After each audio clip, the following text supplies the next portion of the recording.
What's up, fellow lords of gaming, and welcome back to another episode of Marvel Future Revolution. Today we jump in with some good news regarding the update for Scarlet Witch. So let's jump right into it. So first off, we got notification that Chilling with Danny Q is making its return. I thought we would get this a lot sooner when the character was initially announced, but no. So we're gonna have a Chilling with Danny Q session on 5/10 at 6 p.m. Pacific time, which is 9 p.m. Eastern time. So that kind of sucks, but it is 9 p.m. Eastern time, and that will be this Tuesday, I think that is. Yeah, so we're getting the release for Scarlet Witch on the 11th. So there you go. I guess I complain. So there's a couple of things that they included inside this notification. It's going to be a Scarlet Witch breakdown, the PvE, PvP recommendations for skills, specializations, and costumes. We're also getting a new companion. Yeah, so we're getting a new companion for Wong, and this is really cool, especially after having just seen the Multiverse of Madness movie. Wong was a pretty cool character in there, representing as a Sorcerer Supreme. So looking forward to see what they do with him as a companion for this character, for the characters inside here, because I think this would be another one of those good opportunities to do a Baron Mordo like companion that kind of helps and benefits mystic level characters, especially as a Sorcerer Supreme. Being in there, it'd be nice to see him tool up Doctor Strange, Wanda, and other characters like that in the future. So it'd be really cool in there. And then we also have the new epic invasion for it's called Strange Encounter, and we have the special battle badges.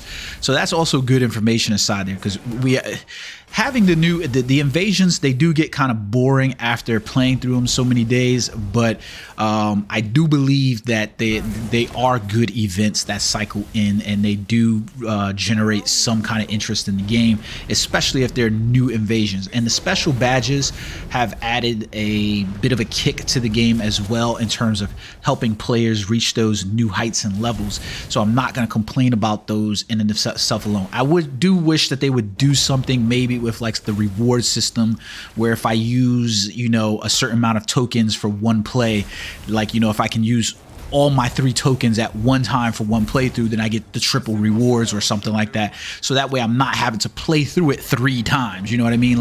But then if I want to play through it for higher scores and things like that, I can do it. But essentially let me stack up on rewards by allowing me to stack up on the number of tickets used at any one given time. I hope that kind of makes sense to you guys. Like, basically I'm saying like, hey, look, I got 10 tickets. Instead of me having to run through this event 10 times in order for each ticket, let me just use all 10 tickets on this one run, and then the score that I get is the score that I get, because I can still go back in and play more for higher scores. But there's some people that just want the rewards. So like, instead of having to do it 3 times a day, let me just use 3 tickets and I get all 3 rewards in one solo shot. It's something that I wish they would do for the event, so that way it doesn't feel as tedious as it does right now.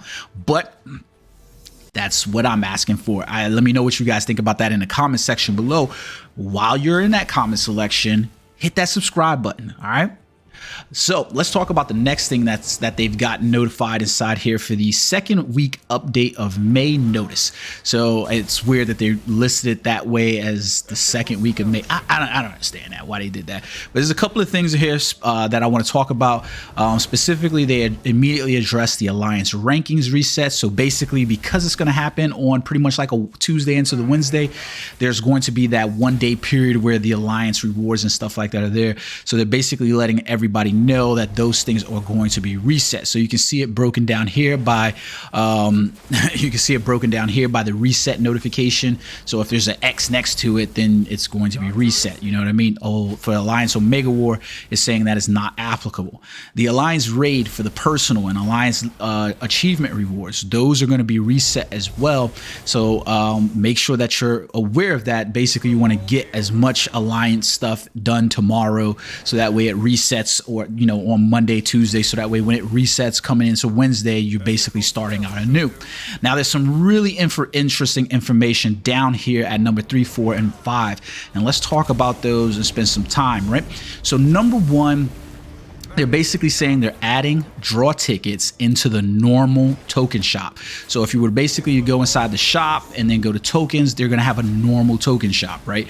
And you can see here they have the friendship tokens, the Omega War tokens, the Dimension Duel tokens, and the Dark Zone tokens.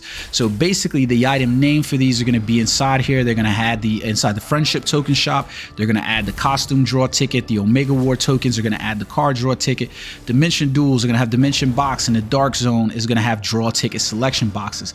This is a good addition because let's be honest, whether they realize it or they didn't realize it, I'm not exactly sure, but essentially if you went inside the token shop, right, because of the way they've been handling the badges, especially your Omega War shop has been all but useless. You can get these PIM research logs, you know, on a weekly basis, but outside of that, there's not been anything that's inside the shop that's needed because there's no reason for players to waste tokens from Omega War on any of these items because these badges are essentially they're obsolete. We're waiting for special invasions to get new and better badges. So essentially these items can be removed from the shop.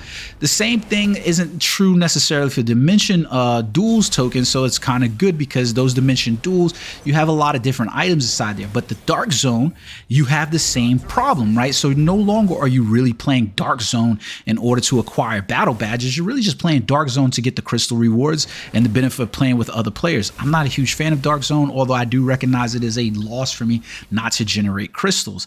And then the friendship token shop as well, adding more things inside here can't be a bad thing, guys. Like, I'm going to be perfectly honest with you, this can't be a bad thing. Nobody's going to look at this and be like, hey, well, now I can get costume draw tickets once a week per squad inside here for the friendship token shop, and this is a bad thing. It's not a bad thing at all. There's just going to be no way for me to view that as bad, right? It's a good thing overall, right? So they're going to discontinue some items as well inside the token shop, right? So inside the normal token shops for the Omega War tokens, they're going to do what? They're going to discontinue the 3 to 5 star Omega card boxes that's inside here. So those are no longer going to be sitting inside there because you're going to basically get the card draw ticket inside here. Now, why they're not discontinuing the badges, I don't know, because we don't really need the badges, right? But also inside the Dimension Duel token shop, they're talking about discontinuing the 3 to 5 star core box, right? So, and they're going to add the basic Dimension box ticket inside here. So good thing necessarily there. But here goes a really, really big kicker inside here, okay? The Omega Point shop changes is going to be inside here. So you got some Omega Point shops, and they're going to basically add some more niftier items inside here. And the purchase limit of some of the current products will increase. Now, let me talk about why this is essentially a bad thing and why it's also essentially a good thing, okay? I know most people are going to look at it and be like, oh, Omega shops. That's not what it is. It's basically underneath the special shop, the Omega points inside here. Okay, so let's just address this. This is going to relate to one of the big caveats to this game, and one of the reasons why I will still say they have no clue what the hell they're doing, and they're going to dissuade players even more from this game. And what do I mean by that? I think Wanda is going to be a great injection of new players, especially after viewing the Multiverse of Madness movie. If you haven't seen it, go and check it out, and you will see that Wanda is going to look like the absolute beast of all beasts incarnate inside this game because of what she represents inside the Multiverse of Madness in the MCU. But this is where we get into a bad part. Because essentially what players have been saying is that with the addition of this new squad-based gameplay that they want us to engage in, we realistically don't have a way to invest wisely in characters across because we don't have enough fodder. We're not going to have access to a whole lot of things that's inside there where it's like, hey, you know, I need costumes, I need comics, I need things like this or whatever in order to fill those characters up. What do they do? Because like I said, and this is the part where I said this game is probably going to fail, is that they're not realizing essentially that doing something like this where they add into the Omega point shop, this would have been great if they would have did this inside like one of the other shops, whether it was Dimension Duel, whether it was Omega points, whether it was Dark Zone.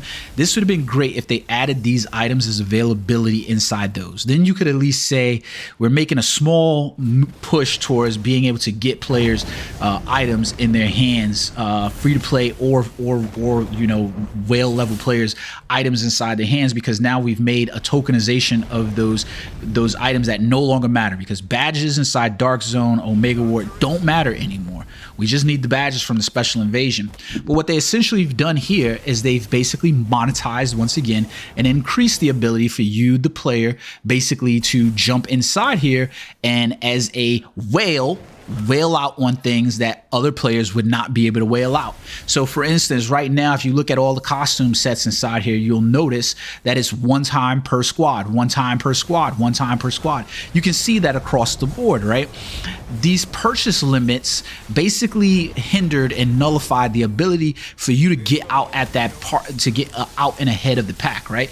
But what they're doing now inside here is they're going to increase the ability for you to do these things, and you're going to basically go inside here and you're basically looking down and say, hey, that 5-star special costume selection box, you can do that once per month. So this is going to be a new item inside here, right? The 4-card special card selection, I don't know why the hell you would go get that one, but you can do that twice a month. And all of the other items inside here for those special region selection costume boxes and all these other costume boxes, those are going to be twice, 3 times a month just to get a region costume selection box, 5 times a month now for special companions, 4 for region costume boxes, and unlimited times for the 4 to 5-star costume boxes. And you see what I'm saying? It's terrible, because essentially what you're doing by having the game move towards a squad-based level system is you're basically saying to the players, the more money you spend in this game, the more willing we're allowed to let you get out ahead in the game.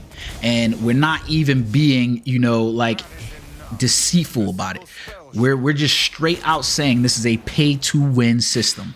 It is not even within the realm of being like, hey, this is like, I've showed you guys this in the past, and you can look inside the shop. You're basically talking about purchasing a 4-star steampunk costume box, right? And now this is going to be available twice per month. So that means that as long as these prices remain the same, it's 4,000 Omega points that are going to be needed to purchase those. This is not a good thing.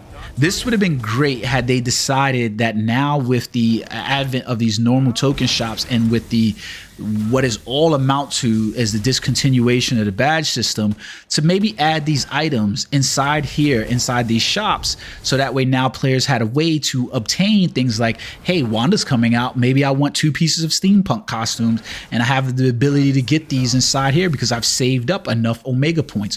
Or maybe I dropped them inside Dimension Duels, and now players are playing Dimension Duels more because that's going to give them enough points that they can save up to get Rise of the East. Or maybe Dark Zone is going to have, you know, the Eyes of Osiris, or, you know, the special the 5-star costume selection box, and now I can go inside there if I play Dark Zone and save up my points enough. That would have been a lot better, right? I think most players, even the whales, could agree that that would have been a lot better, because then you essentially create a rush to play other content, and players are investing now in the characters to receive rewards from other content, specifically these points, so that way they can level up characters and do things inside of these events. But no, we go right back into that special token shop for these Omega points, and we hit you hard inside the wallet. Now, we still got the membership shop, right? And even if this stuff had been put inside the membership shop, I thought it would have been a better deal to basically say to players, hey, you know what, that 5-star special costume box, that 4-star special card selection box, all of these items are going to be included inside the membership point shop. And now if you save up enough membership points and so forth inside here, you can collect those items from being inside here, and it'd be a way for players to be like, hey, you know what? instead of me just getting the membership treasure box or the crystals, I could actually get a steampunk costume box. So you know what, maybe I want to jump inside here and maybe I want to purchase maybe one of these bundles that's over here for the membership perks. And now I'm going to invest in the game because I can save up my membership points, $8.99 maybe across 3 months, nets me enough membership points so that way I can purchase maybe I can purchase, you know, a 4-star Rise of the East costume box. But no, it's one of the reasons why I keep saying that we're dealing with the JV division of development teams, or marketing teams rather, and it's just terrible. It's just terrible. What I imagine is going to happen is we're going to see an influx of players that are going to come in droves for the release of Scarlet Witch, and what's going to happen is a lot of players are going to be dissuaded by the monetization of the shop, and we're going to lose a lot of players. And how rapidly we lose these players are going to largely be attributed to how quickly they can get out new characters that keeps the interest. I don't imagine that that's going to be an easy feat for them or something that they're prepared to do. So it's one of the bad parts. So I know I pulled a hoodwink on you guys by basically getting you excited by it, but this is not a good thing. Basically, you're basically giving the whales another gap method to be able to say, hey, purchase items, guys, purchase more items and get enough Omega points so that way you can purchase these items inside the cash shop. Meanwhile, until these point shops changes, it hasn't changed any. It's $150 basically for 100 token for 100 of these Omega points inside here. So even at these prices, being able to double up on them, are people really still welling out that way on this game? I don't know. You let me know in the comment section below. But I have no intention of jumping into that water anymore for this game. None whatsoever. Let me know what you guys think in the comment section below. Until next time, guys. Peace.